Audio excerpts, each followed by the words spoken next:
Freeway Ricky, how you doing? Well, how you? I'm good, man. Grinding, came out here. Been a fan of yours, you know what I'm saying? Been watching interviews for a minute. Love what you got going on. Been picking up some game. Yeah, picking up some game.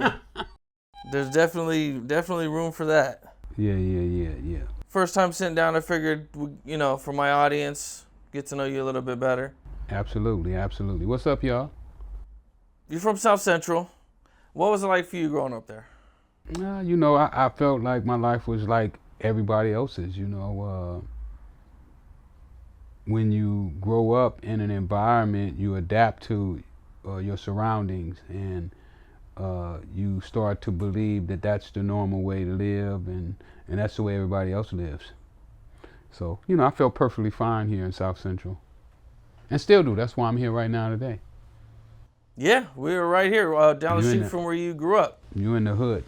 Matter of fact, where we at right now is an area that technically we wasn't supposed to come down this way. This was a different gang. These are Denver Lanes, and where we grew up at was Hoovers, and they were arch one enemies when we were growing up. And just to stay in that community automatically associated you with that particular gang.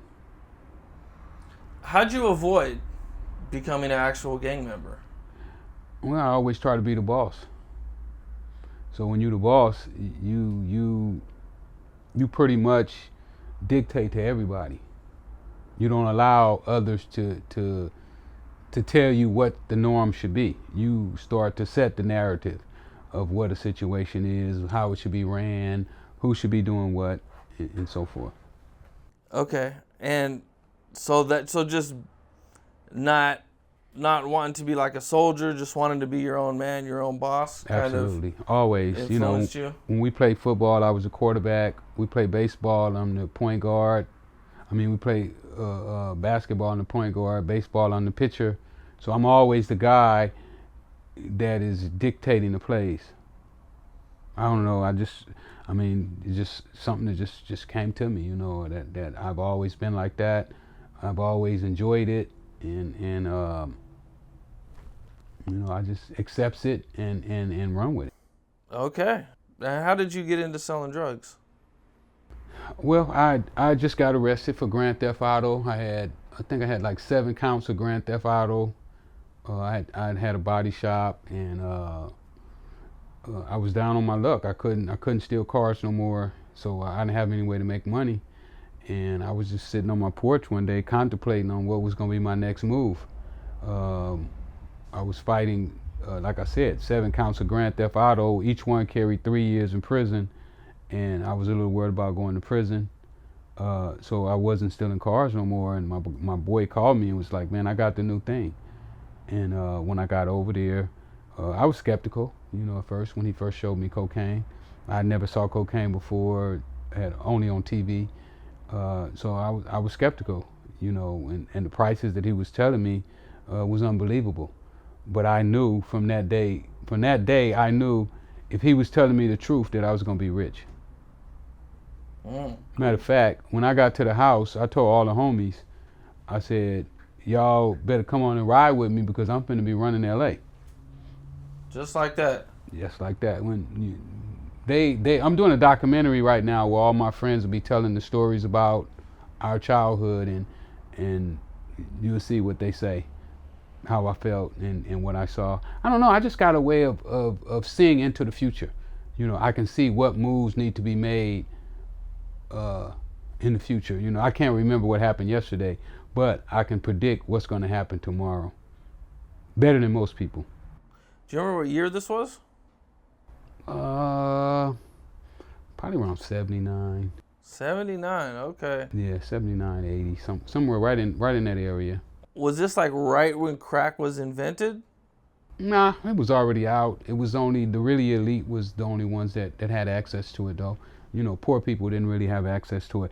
At that time, a gram of cocaine was like $350 for 1 gram. So it was coke at the beginning, and then when did people start making it into crack? I don't know. They had been making it into crack when I started. Nobody was mass marketing it though. They were doing it, but it was only like people were just doing it for themselves. It wasn't like people were trying to do it to make money, if that makes sense to you. Yeah. It's a difference between somebody who just does something, and then when you meet a guy like me who does it to get rich. Like I don't do anything just to be casually doing it, and like, oh, I'm doing like everybody else is doing, I'm on the same level with. I do it to be the dominant one. Right. Okay. So at one point, you pick up your first amount, and what are your first moves with it? Oh, I got beat out of that first $50 that he gave me. You fronted it to somebody? I wasn't planning on fronting it, but that's what wound up happening. I didn't know what cocaine was. I never saw it. So I was going around asking everybody who I thought might have known what was it. And finally we ran into Martin right here on Figueroa. We ran into Martin on Figueroa. And I was like, Martin, man, my dude said this is cocaine. And he looked at it, and it was in the powder form. He's like, it looked like it, but you can't tell until you cook it up. So he takes us over and he cooks it up. And after he cooks it, he said, damn, it rocked up. And then he was like, well, you still can't tell until you sampled it. So, we're talking about a $50 piece was about the size of a match head. Probably like 1/10 of a gram. So by the time he sampled 1/10 of a gram, it was a little bitty piece left. And he was like, man, just give me that and I'll just pay you Friday. So that's how I lost my first rock. He never paid me the 50, but he did come back later on that day with somebody who bought 100. Oh, okay. So that was my first sale. But even with that, I had to make some decisions, because now I didn't have the $50 that my boy had gave me, and now he needed 100. So I called my guy and was like, man, I know you ain't gonna believe this, but I let dude sample that. He sampled the whole thing, but he want $100 worth. You want to serve him? And he was like, yeah, I'll do it. So he drove over. They did the transaction, and my boy wouldn't give anybody his phone number. He didn't really want to deal with nobody. So, which was good for me, because that's how I started to build my clientele. Okay, and so now things start moving for you. Yeah, it started off slow. $50 here, $100 there. Maybe during the whole week I might make $100, maybe 150, $200. Really slow. Like most people wouldn't have been able to do it. I can tell the way most people hustle. If they can't make a certain amount of money every day, they can't sustain themselves. But I had the discipline to say, you know what, I can't touch that 50. I got to hold it until I get the whole 300 to pay the bill. Okay. How long did this portion last? I don't know. It lasted for a few months. It was slow. It wasn't like when my homie started selling. I already had spots that was hot, that was doing 10,000 a day. So when they started, they could walk out in one day and make $1,000, an hour, maybe an hour and a half. So it wasn't like that when I started. When I started, it was, you got to wait till Friday to such and such get paid, because you ain't got but one customer, so it was a much slower process. And then it got 2 customers, and then I go and I meet my man Larry on 81st, who, and all this stuff is in my book. So, if they want to get more details, they can go to my book. Larry worked at the post office. So once I met him, he started telling me, hey, come over on Friday. Everybody from the post office will be at my house. We'll all be smoking. And that day I might have made $500, so it just kept gradually growing until one day I was making 10,000 a day, then 20,000 a day, then 100 a day, then 300 a day, then 500,000 a day, then $1 million a day, and then some days up to $3 million. At one point, you would have outgrew your connect. Oh, I outgrew many connects. Yeah. Yeah. My connects. Even Danilo, when he testified against me on the witness stand, he told the judge, and they kind of went over their head, that I kept rushing money at him. Because so he had trouble keeping up with you. Yeah, I understood the addiction of money. And I wanted him to get as much coke as he could get to bring it to me, and I would rush him as much money as I could get. How long did it take you to get where you were moving a lot? I don't know. Probably, I figure my best years was right around 84, 86, right before the Freeway Task Force jumped on. The Freeway Task Force kind of threw everything for a loop, kind of like sent my whole little operation into a tailspin because they started raiding all my houses and arresting all of my people and planting drugs on them. It was crazy. But from 84 to 86 was my best years. Okay, so about 4 or 5 years or so 4 or 5 years. to get to that level. Yeah. And how would you meet these connects? Because I pay for them. I buy them.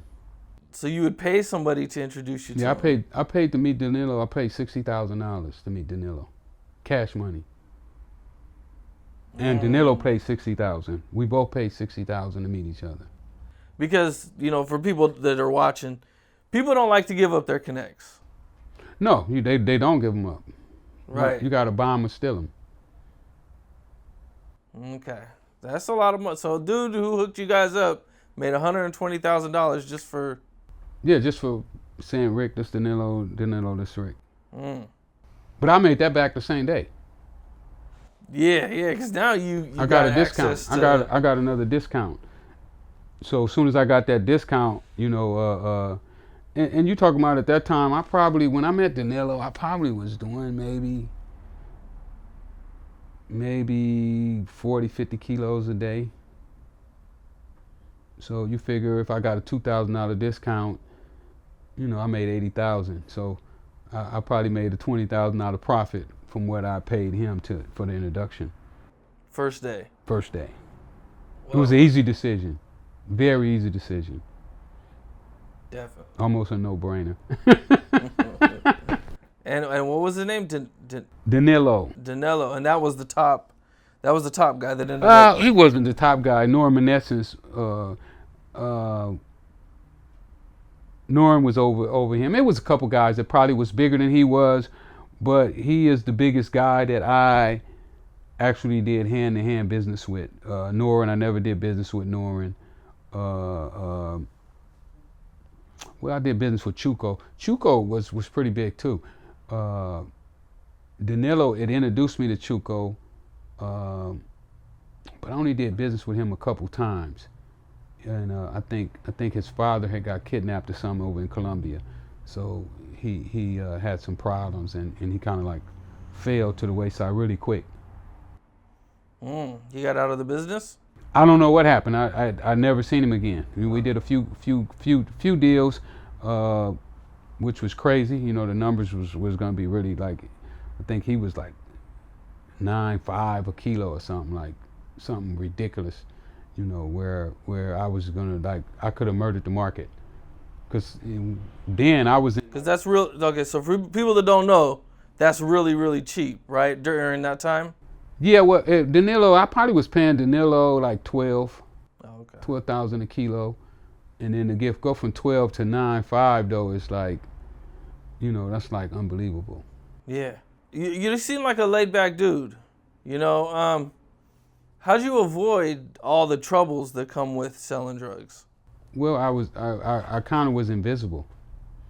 I read a book one time and it talks about how you can almost make yourself where people don't really see you. Like people really didn't see me. They would see me, but they wouldn't see who I was. They wouldn't recognize. Even right now today, even with me being all over the internet, I still go places and people don't recognize me. Really? They don't recognize me, no.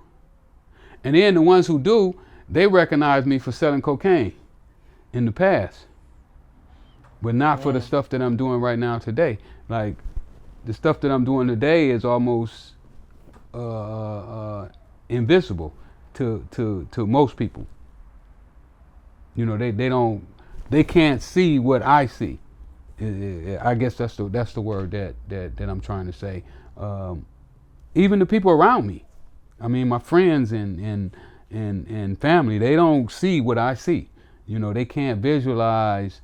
Like I told you before, I can see things before they happen. So I know if it's gonna happen like this is what you're supposed to do. This is where you're supposed to be standing when it happens. So I'm always positioning myself in certain positions, and you try to put others in the position, but if they can't see it, then they can't get in that position, if that makes sense. Yeah, no, I hear you. Definitely, man. You know, moving around LA, you know, I know you mentioned you grew up in a Crip neighborhood. You know, you're selling to everybody. How'd you work through those dynamics with the Crips and the Bloods and Everybody has the same goals in life, you know. Everybody wants to be successful. So it don't matter if you're Crip or Blood. I mean, you can get some of the people who are almost retarded, but they want money. You know, they want a nice car, they want to wear nice clothes, they want to be able to help their mama or their kid, somebody that they want to be able to help or to assist in their living. So once you come up with ideas so that they can take care of themselves, people listen to you. And this professor, he came down from UCLA. He was a damn, I can't think of his name, man. He got hurt in a car accident in Canada, but he came to visit me when I was in prison, and we were working on some documentaries and stuff while I was in prison. And one of the things that he told me, he said that I was a dictator, that I had put myself in a dictator's position, that I could dictate who became wealthy and who didn't become wealthy. I could literally say, hey, you come here. And I could make that person worth $40,000-$50,000 almost like just like that with just a snap of my finger. And so that right there just made people want to deal with you. They want that snap. Because they want the money. They want that snap.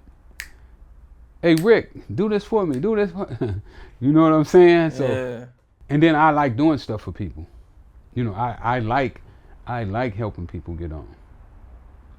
Okay. So you was helping everybody at this point. I love it. I love helping people. Because I know the more people I help, then some of them going to help me. Right. Not all of them, but it's going to, every now and then, you're going to get a couple that come through. And those 1 or 2 or 3 are going to become stars. And they're going to reach back. Yeah. You mentioned some dirty cops. They were stealing money from you? Money. See all these knots in my face? They let the dog bite me all on my legs. I got dog bites all on my leg where I was handcuffed and the dog bit me up. Can you take me to the story? What happened? I quit selling dope then. I hadn't been selling dope for about 1.5 years, something like that.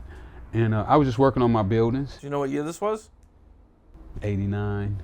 Okay, so this is after you went to prison. No, before. Before you went to prison. Okay. Yeah, before I went to prison. And I was just over there working on one of my apartment buildings, and one of my little guys, Lucky, you know, he came back. He's like, man, some cops just rode by, undercovers, looked like narcos, was looking over our way. And I was like, don't worry about it, we ain't doing nothing. And about 5 minutes later, I heard a loud screeching noise, and I walked to the gate, and I looked out, and it was about 10 or 15 cops jumping out of cars with undercover badges on. They was pointing their guns. Don't move, don't move. And you know me, I took off running. I took off. So they started shooting, you know. Then I jumped over the back gate. It was one sitting in the back or a couple in the back. They started shooting because they don't know who's shooting. They don't know if it's me shooting or the cop shooting. So then they start shooting, and eventually I find myself in somebody's house. You know, a door was open in the house, and I just go in the house. I'm like, fuck it, I ain't gonna get killed. I ain't gonna let those fuckers kill me. So I go in the house and call to my lawyer and tell my lawyer, hey, I'm surrounded. Come get me. And but before he could get there, they was doing a house-to-house search, and there was a dude in there who was on parole, and he was like, man, and I was like, look, just go out, man. Don't you ain't got to stay in here. And so I hid in the closet, and I don't know, 30 minutes later, the dog come in the closet, you know, and I knew I was caught then. He looked right at me, and a couple seconds later, the cops came in, told me to come out with my hands up. I came out, put my hands up, told me to get on my knees. I got on my knees, and when I got on my knees, he hit me in the head with a flashlight. that made me go to the floor. When I went to the floor, the dog went crazy. He started biting me all around here. I got marks all around my groins and everything. Scary. And I was knocked out for a while, and then I woke up. I was standing up against the wall. They slammed me against the wall. I went down again. Then one hit me in the head with a frying pan. They was doing all kind of racist slurs, nigga this, and kicking me with boots on. I had boot marks. It's pictures. It's pictures of all that too. That I don't know where they at. I need them, but I don't know who got them. But yeah, they did all that, and then finally they took me to the hospital and charged me with assault on a police officer. Sheesh. So I had to pay like $25,000 for attorney to beat the case. But before I got out on that, the feds had came in and put a hold on me. Okay. And this is when you first did your first bid? Yeah, that's on my first bid. First bid, okay. I wanted to go back a little bit. I think I seen somewhere that you wanted to run with Tookie Williams when you got. Yeah, when I was little, I used to look up to Tookie. Okay. Yeah, I mean, at one time I wanted to be a Crip. I thought the Crips was the coolest thing. I was probably about 10, 11 maybe, and a couple of my friends had turned Crips. Leon Washington, who just got out of prison not too long ago, Baby Bam.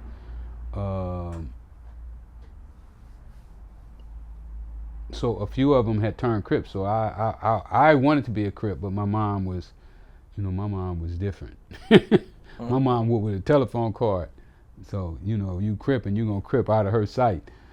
So, but before I was old enough to even think about it, I started playing tennis, and that kind of steered me in a whole different direction.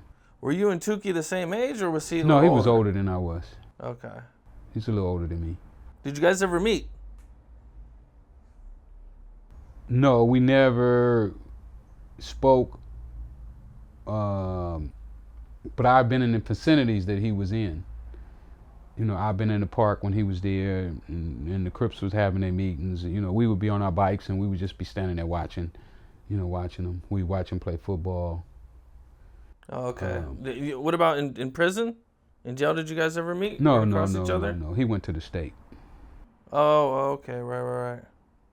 Oh, okay. I think he caught that murder before I had my rise. Before I got in the streets, he was in jail because I was playing tennis. When I started playing tennis, I would get up at 7 a.m. and I would be on the west side, where everybody played tennis at. So I was totally away from South Central. I didn't even know what lowriders was. That's how focused I was. I'm kind of like a tunnel vision guy. Like I only see what I want to see. And at that time, tennis was my world. That's all I wanted was tennis. I didn't care about school. I didn't care about girls. Only thing I wanted to do was play tennis. I thought tennis was gonna be my way out the ghetto, and I was willing to put in the work. I just didn't really have anybody to show me what kind of work needed to be put in. I could have made it in tennis had I had somebody that could have pointed me in the right direction, but the people who I was working with didn't know what they were doing. You didn't have the right mentors. I didn't have the right mentors. Make sure you get the right mentors. Gotta have the right mentors. Lesson number 1.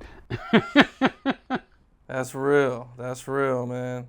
Okay, so at one point you find out that you can't go to school, or you don't get accepted to college, and then that's when you start hustling. I seen somewhere that somebody sold you some cake mix one time. Yeah, they did that too. What happened with that? It was my man Ivan had got shot in the back. He was paralyzed. I didn't know where he was at. So I've been going around to all the places that we had met, trying to find out where was he at. And little did I know, he was in Los Alamitos Hospital. So I went to the sewing factory that he used to be at, and the guy that ran the sewing factory, I told him, hey man, I'm looking for Ivan, I ain't found him. And he was like, oh, I don't know, I haven't heard from him either, but I got somebody else. So he called his guy, the guy came over. And like the Scarface, you ever see Scarface? Yeah. Yeah, it was kind of the same scene. We sitting at the table, I got my money, and I'm like, let me see the stuff. And he's like, let me see the money. And I was like, nah, let me see the stuff first. And then Tony said, come on, Rick. And he picked my money up and walked it over to the guy and gave it to him. How much money was it? I think kilos at that time was like 40 something, maybe 42, maybe 39, somewhere in that area. They was expensive, and it was only 2 kilos because it was our first time. Well, anyway, he handed Tony the bag and took out the door running. And I was like, what the fuck? So I walk over, I get the bag, and I look at it. I said, oh man, this fucking cake mix. So I got my boy Grump and them supposed to be sitting in the car, you know, watching the door and everything. I don't know, they must have been smoking weed or something. Anyway, they don't even see him run. So we jump out, we jump in the car, we chase him, but he get away from us in traffic, you know. Real simple. Man, everybody trying to get a little. It happens though. It happens. You know, when you're doing this kind of business, you know, you run into those kind of things. Yeah. I think we touched about this a little bit, but they came up with the Freeway Task Force. Yeah. Now, how did you find out about all that?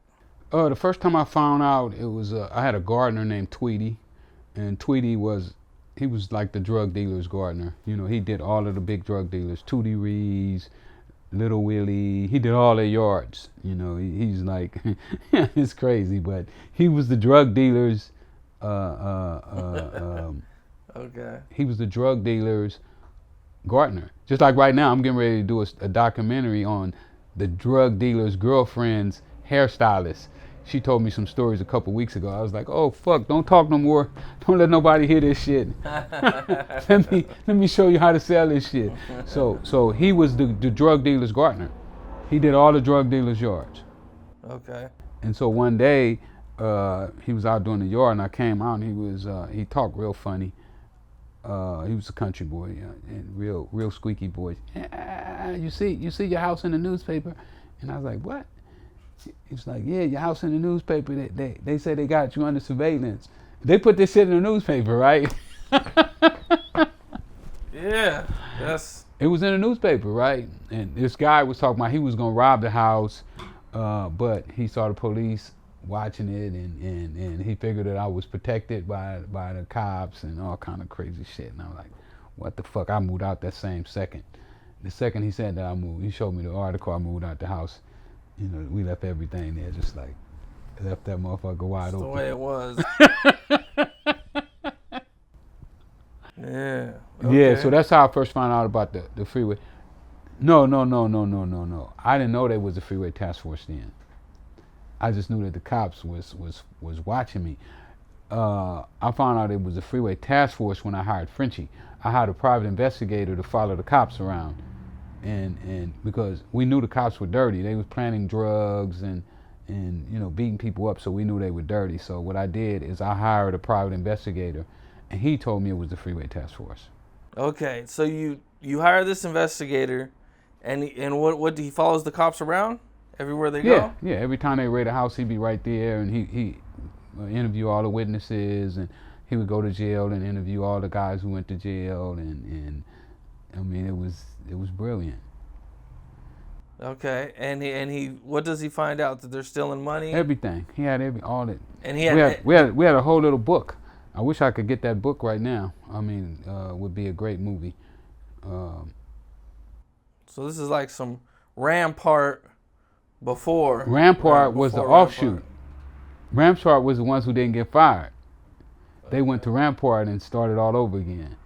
But it was 30. Oh, okay, so the ones that might have not got caught or got fired went to Rampart. That's crazy, because a lot of the dudes that didn't get caught at Rampart ended up in Rialto, where I'm from. We had a couple of them, but you know, that's another. It's one now. Polak, I think he's a private investigator. He was the worst one. He was the one that represented the LA. He was like the head LAPD guy, and he's in San Diego now. Not as a police, but as a private investigator. We tried to get him on the documentary, but he wouldn't. He wouldn't do it. Wouldn't do it. He wouldn't do it. He said all kind. They say he said all kind of racial slurs and fuck MF that. No way. Yeah, he did. I know he don't like me though, but I made a clown out of him. I made him start planting drugs and cost him his job and his pension. He had to get the houses up, all them houses they had bought with drug money. They had to get all that shit up. Like fuck y'all. Y'all not gonna be cops and dope dealers at the same time. That shit don't fly here. So I put a stop to him. You caught him that bad. How many did you catch? 35 got suspended. I think 6 or 18 went to jail. Or got convicted. 18 went to jail? Or got convicted, yeah.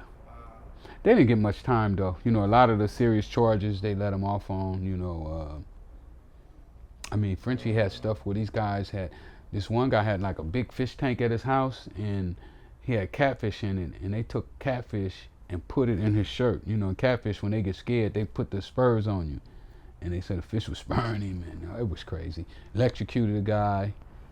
They was ruthless, man. One of them was called Diablo. You know what Diablo mean?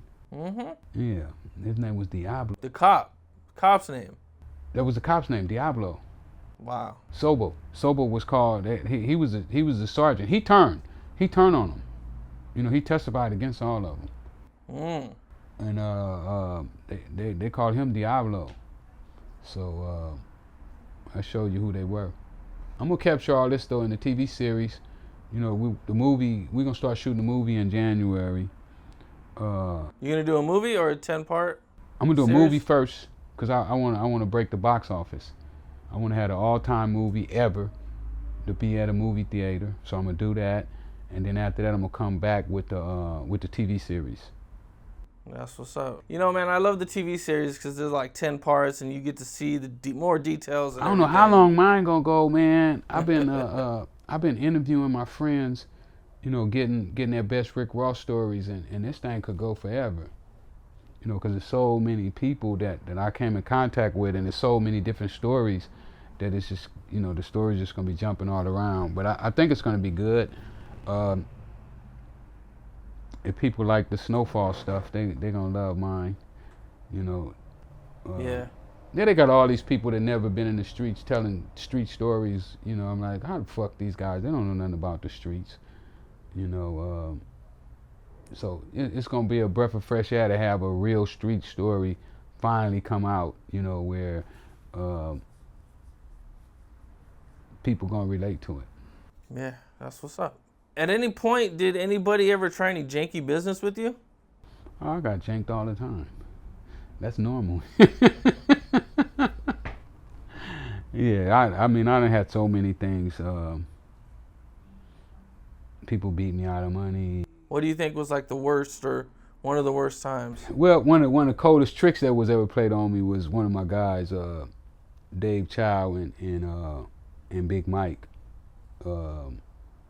I thought we were like this, like we was like brothers, and man, we was right up the street. I was here on 112th and 119 in Figueroa, where I had a house there, and I was getting ready to go to St. Louis. I was just opening up in other states, and so I was getting ready to go to St. Louis because the money was crazy.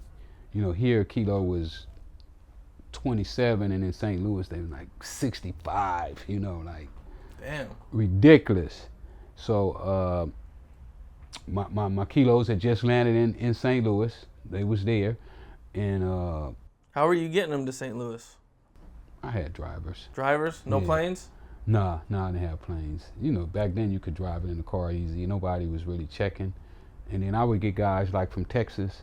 Like I had cousins in Texas, country boys who clean records, never been in trouble, and I would just have them to come out, pick them up, and take them back. So this particular day, I was getting ready to go to St. Louis. I had my bags packed, and they pulled up, and they was like, man, I want to get 35. And they were my biggest customer, too. So I was like, oh, it's 35 right there in the car. Because I had 35 right in front of the house in the car. And They got him. Then they went back to my guys and told them we need 35. So when I got to St. Louis, I called my girl who keeps my books, and I was like, "Hey, did they pay for them 35?" And she was like, "Oh yeah, I counted the money already. It was all there." And I imagine when my guys called and said, "Hey, did they pay for them 35?" And again, yeah, they paid for them 35, but it was 235. So they wound up getting away with like 350,000. He went and bought a Ferrari with my money. You know, then the word got out.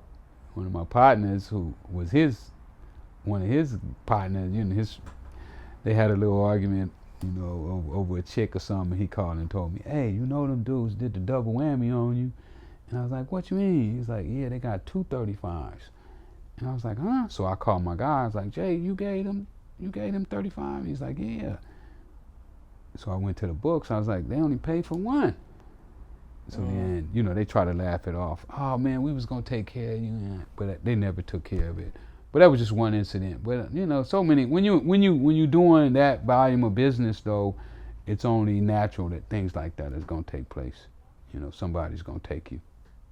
Is there ever a time when you got pulled over, like for like a traffic stop or something, and you had a bunch in the car?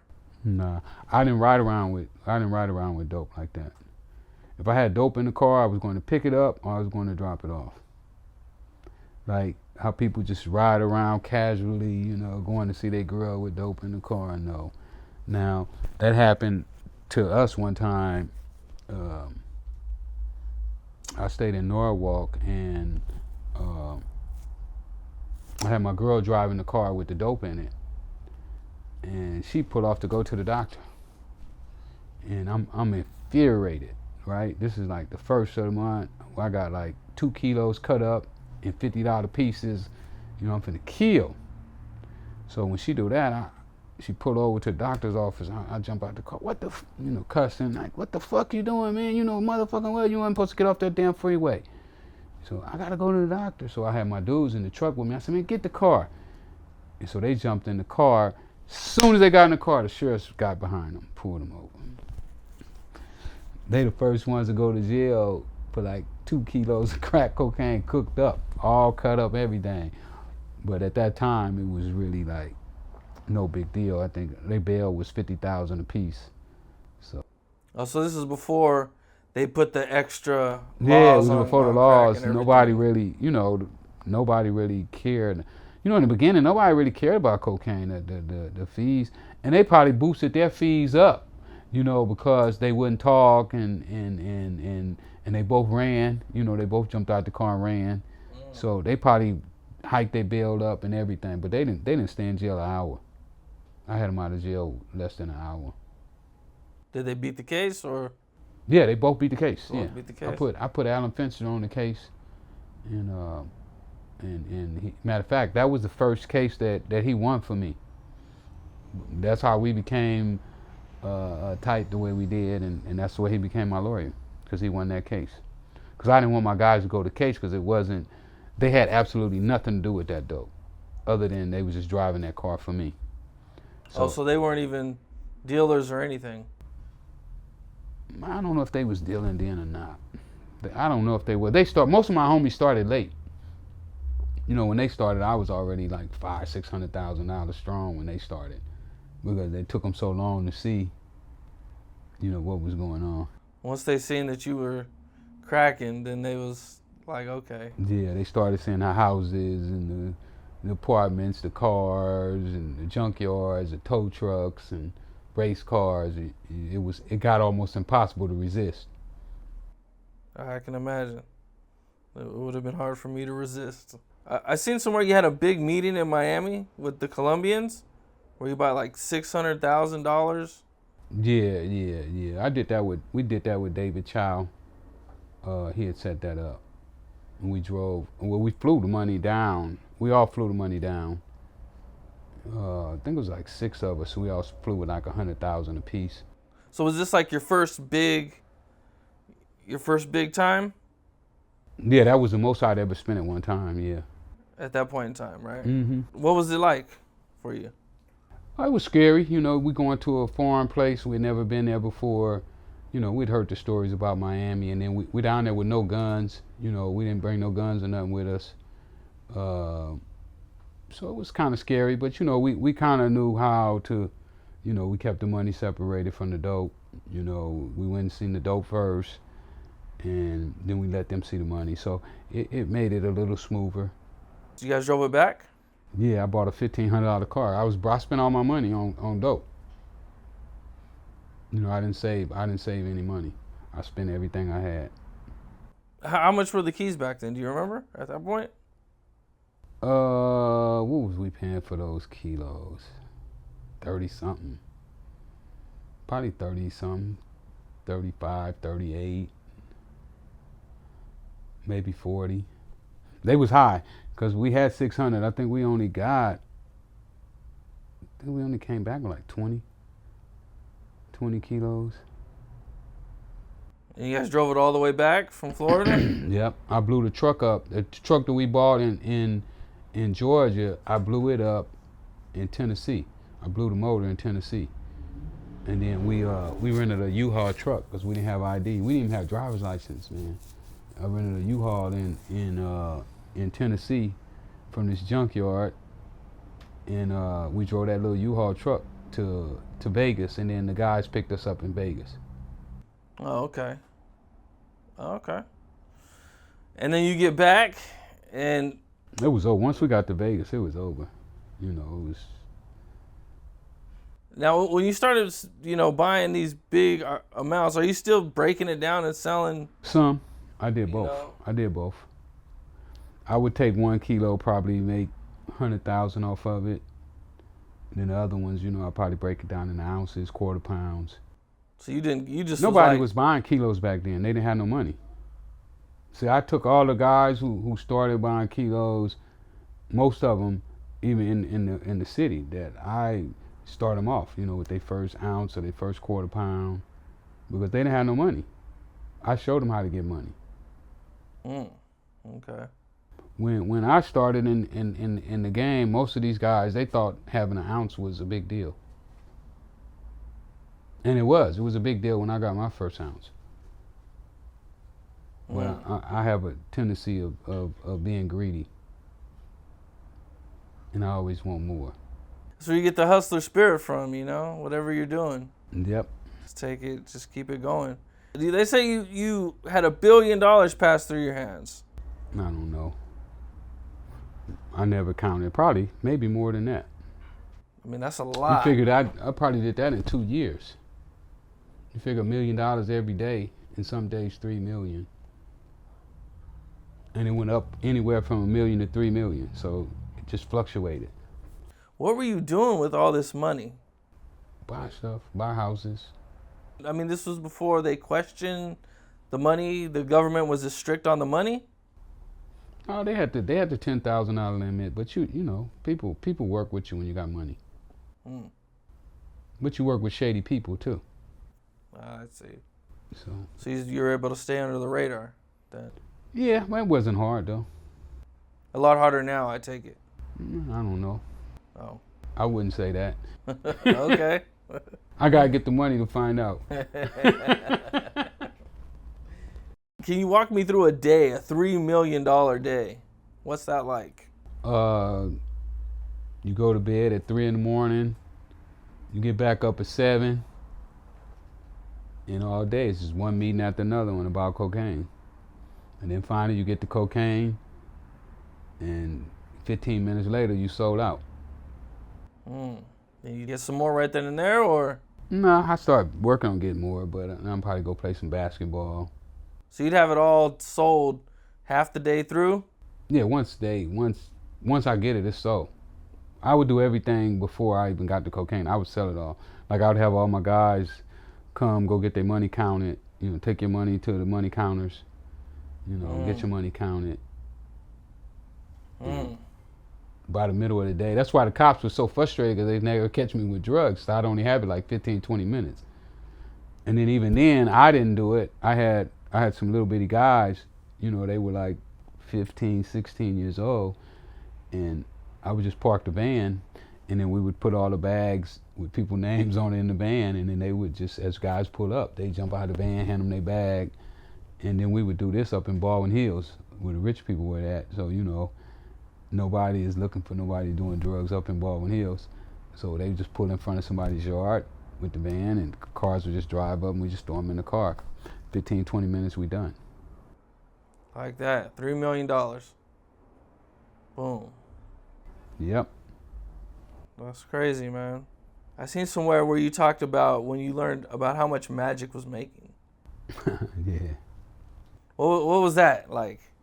I don't know. It was like an article came out. Magic had signed a new contract for $1 million a year, and one of my guys was telling me, and I was like, shit, if I made $1 million a year, I'd be fucked up. Something like that. I can't remember the exact way it happened, but they had showed it to me, and I was like, damn, that's all he making, man. I'm glad I don't play basketball. Did you think it was a lot for a basketball player at that time, or did you think it wasn't a lot for me? Mm.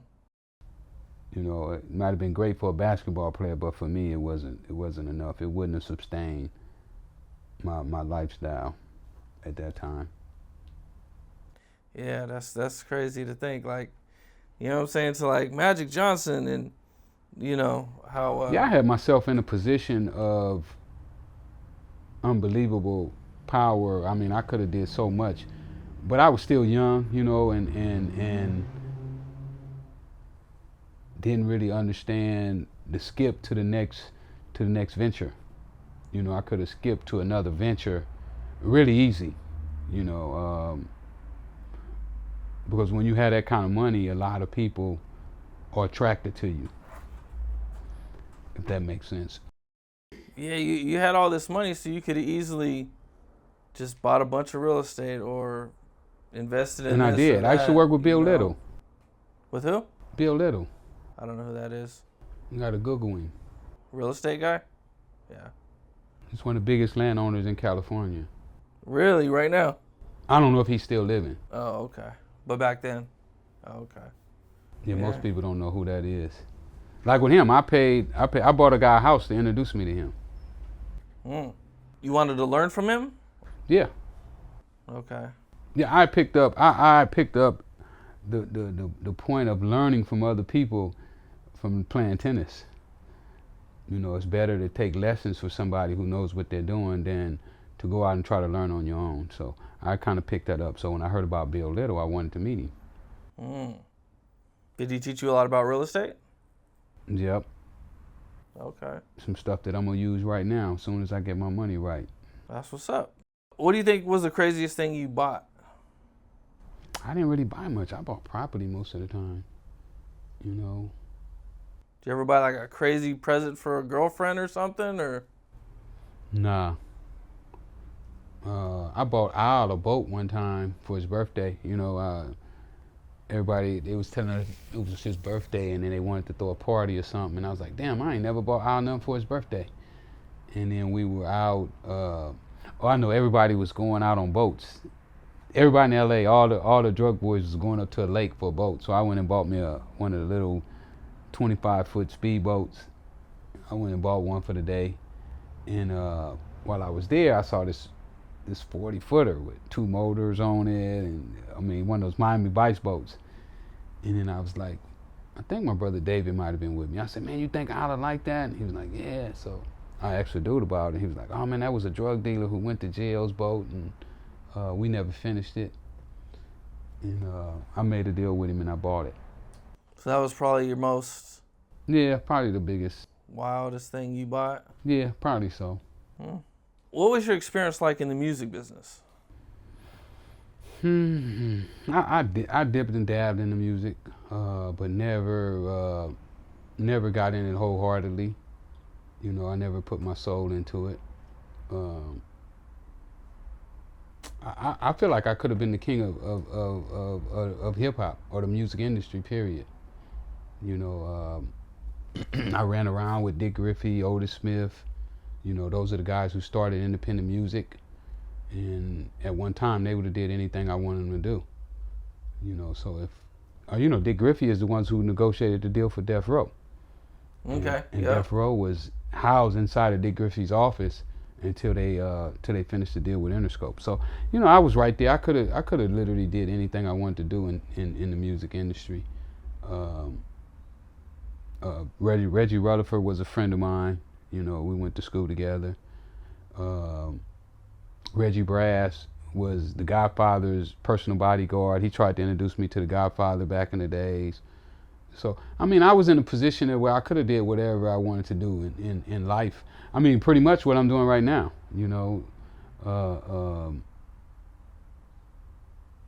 I could have did boxing. I could have did anything, Otis is a guy found Anita Baker, Johnny Taylor, Bobby Womack, and he did them independently. So, I was there, but I didn't really give it the time that I needed to. DJ Pooh. What happened with DJ Pooh? DJ Pooh took me to a house. I think it was in Hawthorne one time. He was trying to get me to do his album, and King T was there. I don't know. It was about 15 or 20 guys. Dr. Dre was even there. So, me and Pooh, we was cool, but he was young and he asked me for too much money.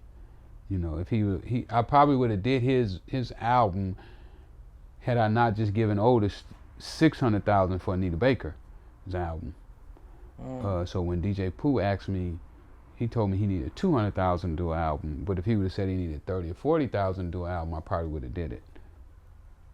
But I just gave up $600 to Otis, and I was not finna give up another $200 for some music business stuff that I didn't really know. I didn't know much about it. Do you know what year this was? Nah, I'm not sure what year it was. But this is before NWA. Oh, way before NWA. And Dr. Dre was there. Yeah, Dre told me he was there. I didn't know Dr. Dre was there because I didn't know none of those guys. I didn't even know who King T was at the time. I was not a hip hop head. I was a cocaine dealer, so I didn't really pay attention to music people. One time we had the Soul Train Awards and we standing right outside of Michael Jackson's trailer and Otis and Don Cornelius was like, "You want to come in and meet Michael?" And I was like, "I don't care about meeting Michael." Michael Jackson. Yeah, Michael Jackson. And that's when Thriller and all that stuff. I had a chance to go up to Quincy Jones' studio because Reggie Rutherford was Quincy Jones' personal bodyguard. And Michael Jackson's personal bodyguard. Damn. So yeah, you had a chance to meet everybody. Reggie Brass was the Godfather's personal bodyguard. Still is right now today. The Black Godfather. The guy who they say is the Black Godfather. Okay, I don't know who that is. What's his name? I can't think of his name either. Is that a It's a documentary out about him. They call him the Black Godfather. Okay. When you were going to invest in this DJ Pooh album, was it like investing in Dr. Dre, investing in everybody there, or what? DJ Pooh was just a DJ. Was he gonna get a bunch of rappers on the album? I don't know what he wanted to do. I didn't really dig. I think he wanted to be a rapper himself. I think he was planning on doing his own album. So I'm not really sure of how that was, how it was all gonna work out, because I never got into the details. I just knew that I had the lane where I could have got the music distributed. I had guys that could have done it correctly and made money with it. But I just didn't put my energy into it. I never put the energy that I should have put into it. Were you surprised when Dr. Dre told you that he was there? I was. Blew my mind. And this is when you got out of jail, right? Yeah, when I went up to his house when I got out of jail. Yeah. I talked to Dre when I was in jail a few times, and we talked about him doing the soundtrack to my movie. He said that he would. And so when I got out, I went up and I met with him for the first time. Okay. And he was like, "Oh, that day you came by that house, I was there." I was like, "What?" So you had a chance to get Dre. When you think about it, I had the money and everything that was needed to do that. Man, that's crazy, man. Is there any other situations that you passed up on that you look back like, man? Yeah, it's been. I done had other opportunities too. I was talking to Pooh and JJ when they were doing Ice Cube's album when I was in the pen. When Ice Cube left NWA. Okay, so this is the first time you were independent. Yeah. Okay. And I discovered the Alcoholics. Okay. I'm the one that got the Alcoholics signed. And this is when you got out of the pen? I was in the pen. Your first time, right? Yeah. I don't know, you know Fabian. Devion was the head promoter over at Interscope. And he also was the head promoter at Loud Records. And you connected him? Fade was going to quit and come and run Freeway Records. Oh, shit. And the Alcoholics was going to be my first group. Oh, so you was close to being in the music business then? Yeah, I real close. Mm. I used to talk to Adrian Miller. Adrian Miller was the president of Immortal Records. We talked on the phone daily. Paul Stewart. You know who Paul Stewart is? I don't. Paul Stewart was the president of Def Jam West. They say he's the one who saved Def Jam with Warren G. When he brought Warren G to Def Jam, he took Warren G to Def Jam. He took Montel Jordan to Def Jam. I don't know if he took Cooley over there too, but I don't know. I think he may have managed Coolio as well. So those were my friends who were young guys that I was not only getting game from when I was in prison, but I was also mentoring them from prison. We talk daily. You're in prison and you're still be able to make moves. You're still doing things. And tell me a little bit more about the Ice Cube and DJ Pooh thing. Well, when they told me, I really wanted to work that album, but I know I was gonna need Otis and Dick Griffey to help me, and both of them kind of punked out on me a little bit. They was like, man, just wait till you get out of prison before we be talking business on the phone. They were scared that I was gonna say something about them taking that money. Okay. Cause Dick helped talk me into giving Otis the $600,000. I see. Okay. Cause I did that without any paperwork. So they didn't want anybody to find out about that, right? Yeah, it could be considered money laundering. Right. Associated with a drug dealer. So at that point, you couldn't really get involved in the Ice Cube album because of that. Well, I needed them to help me. I wanted to, if I was gonna put out a couple more $100,000, which was, my money was low, but if I was gonna do that, I wanted to make sure that it was protected. And then at that time, we were still going through the Anita Baker lawsuit too. We were still fighting with the Anita Baker lawsuit, so I was little, unease about the Anita Baker situation, that I didn't get my money back, and that I was having to pay a lawyer for the lawsuit, because she had jumped labels. She jumped off Beverly Glen. Not on the record, but I was part owners of Beverly Glen Music. Oh, okay. And then she left. Yeah, she left Beverly Glen because Otis, I heard he wasn't taking care of her. So you lost your money then, right? Yeah, I lost all that money. Okay. They won the lawsuit though. They settled out of court. Did you get paid? No. No, I didn't get paid. I was still in jail when they settled, and then they settled no published record of what the settlement was for. So I never knew what amount of money was handed over, or what the terms was. I didn't get none of that information. Did you and Ice Cube ever talk about that you were almost involved in his first album? No, he don't know. He doesn't know. Mm-mm. Okay, maybe he'll see this. That would be crazy. You guys know each other now? Yeah, we met when I got out of prison.